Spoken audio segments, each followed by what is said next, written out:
Then we will move on to, we have first reviews this month, and Mrs. Zardi did include a little recap on what's up with each of the policies, whether they're new policies or revised. Most of them are revised or replacements based on new law verbiage and a bunch of usual kind of things. So we present those forward for you to take a look at, and they again are first review of proposed revisions to Policy 2260, non-discrimination and access to equal employment opportunity. Now, is that the one? I'm sorry, that is the one that should be removed. That was placed on the agenda by accident. So item D is gone, Yes. or not being forward this time. We will bring it again. But then moving from there with E down, review of changes to Board Policy 5460, the graduation requirements. And again, that was, this was the policy that Mrs. Gray did bring forward, and this is just our first review, so certainly we will be looking at it further. Could we get a copy of her statement so when we review the policy, we have it in reference to our approval? Thank you. Thank you. And maybe we could just talk a little bit about that. That'd be great. If you take a look at items C and D on the recommended changes that we're making, Dr. Skrifanik actually brought these forward because we did find that students who were enrolling in the military were having some, or who wished to enlist in the military were having some difficulty because some of the new military requirements want to see some high school credit and grades, and they don't just want to see a HSED or a GED. So what we first of all did, our old policy did say that if students had received a GED or HSED, they could not receive a Toma High School diploma. So we have modified that, so students who have that GED or HSED can seek enrollment through Dr. Skrifanik, and he will determine the types of courses or what would need to be done in order to attain a Toma High School diploma. And then we also added for students that are in the alternative program, the Milwaukee Street program, they could receive a half a credit for career English and a half a credit for employability, and those would be graded classes that would appear on their transcript, and that is what the military is looking for to be able to get them enlisted. So we're making those two changes. Now, if I understand Mrs. Gray correctly, she would like us to also check to see if there are any school districts in the state that just automatically accept the diploma provided by the Wisconsin Challenge Academy, and then give a high school diploma for that. So we will check into that and see what we can find out, and we'll go from there. I do know that we want to ensure that our high school diploma does mean something, though, and I know we have standards that we hope all students meet in order to get that high school diploma. So we'll see what we can find out and if there are additional changes. If I may speak, Mrs. Zardi, I was encouraged by one of the higher ups out there when we went to two orientations. When we spoke, he gave me the implication that there are school districts out there that do honor just successfully the Challenge Academy, and that those students do not have to go further into an alternative education. And, you know, I don't know if I'm for it or against it, but he asked me about it, and you know me, I ask questions, but I don't know the answer, so that's why I brought it to that board. And I appreciate you looking into it. Okay, since in fact, in general, our process is that we see a policy at first review that's provided to the board, and then the next meeting, the second review, is when we approve.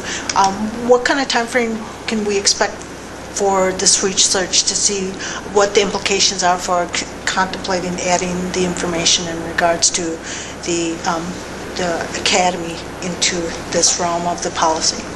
Well, I think what we can anticipate is that by our next board policy meeting, that we're able to report there on anything that we found out in terms of high schools that do in fact provide that. And then, I mean, I think we need to be moving on this as quickly as possible since it does have career implications for kids.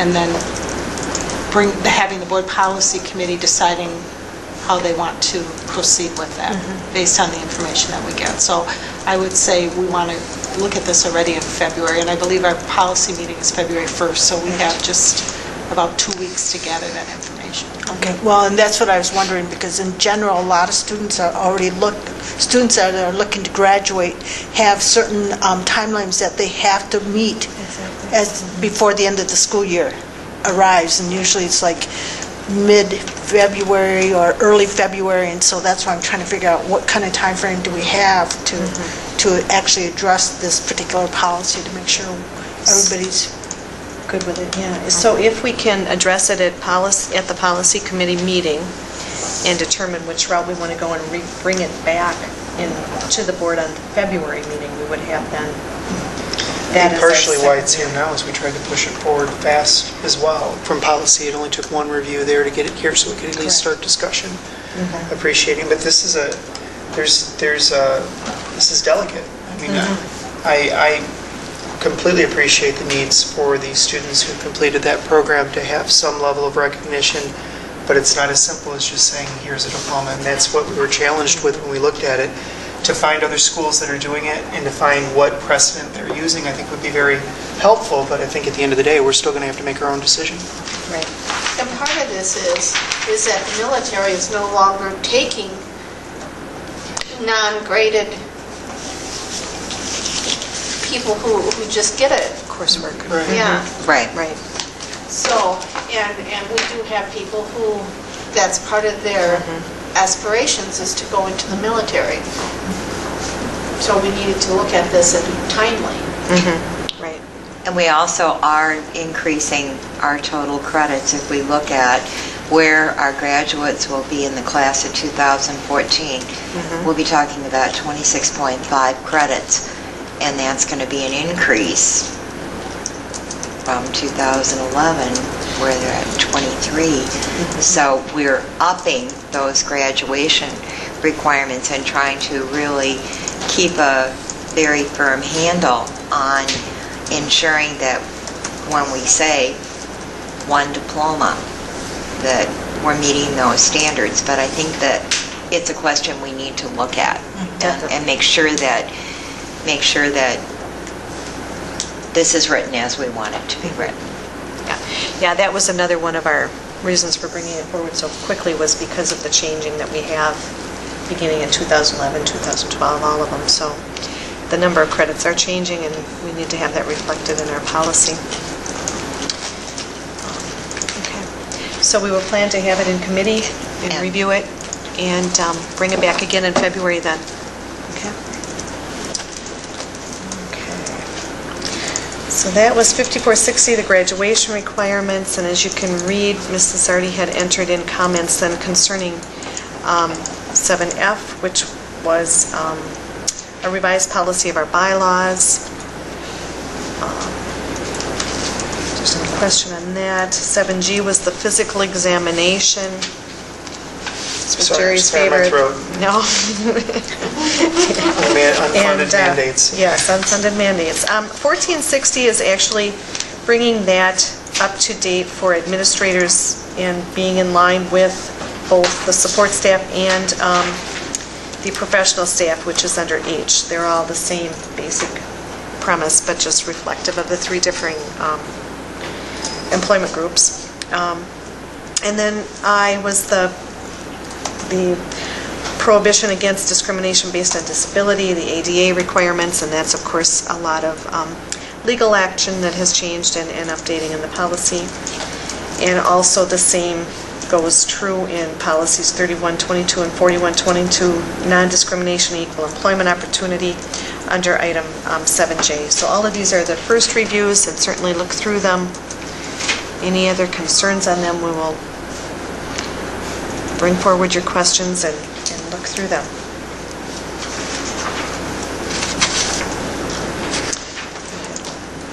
quite a slew of them this time, and as you can see, we had a new policy for nursing mothers, nursing employees, first review of fitness for duty with all three employment groups also. Homeless students, a lot of the language changed concerning the state regarding homeless, what the definition of a homeless student is. And a new policy under item 7.0, which was educational opportunities for military children, and this was a good reflection for our district, since we are very much involved with the military here. And then item P, which is one, of course, we've gone through quite a few times, the Wisconsin Academic Excellence Scholarship, that you'll notice changed just a little bit also, and it was mostly verbiage from the state again that changed, and a date changed within it. So that was not a lot of procedural change on our part, just mostly clarification from the state and a date update on that one. And then two, always hot topics, Q&R, which were the student network and internet acceptable use and safety, and staff network and internet acceptable use and safety. So those were I have a question, Good reviews. just a quick one on the Wisconsin Academic Excellence Scholarship. Those go for the valedictorian, salutatorian, Correct. and then, but they have to go to a Wisconsin school. So do you provide names of the next students that fall in behind them, so that if one or two of them don't take advantage of it, then it gets passed down to? Yes. Okay, so that they automatically give more names than just the top two or three students, right? Well, there's a listing, but if the valedictorian and the salutatorian go to an out-of-state school, then it would fall to the third student, the fourth student. So that is monitored so that someone is able to take advantage of that. So that there's a longer Designation. list that's sent to the state, to you mean the state? initially? Or, yeah, who monitors that? Is it our school that monitors oh, it? yeah. That's my understanding. It's through the guidance office. See, there's not really scholarship money. They're designated as a scholar, and those students then are given that free tuition, but it's the school itself has to pick up the cost of that student. So it's not like they're given a check for Right. $3,000 to UW. It goes right to the school. Well, There's actually, nothing- like no. Actually, there's no UW-Madison money. pays for that. they pay for it. It There's comes no out money of their that coffers. goes- Oh, yeah. There's no real money exchange. Okay. Yeah. Yeah. Okay, so that's just that's why it has to be they have to be They in Wisconsin. are designated a scholar now, and with Okay. Wisconsin. And it's just a partial tuition scholarship. Yeah. It's not, It it used to be a doesn't cover full, everything. it Right. used to be a full scholarship at one point, right? Okay.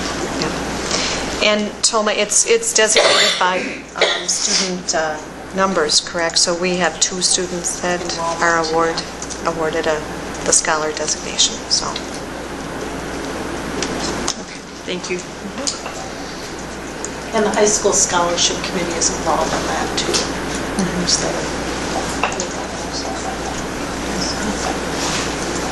So please review all of those and bring forward any more questions.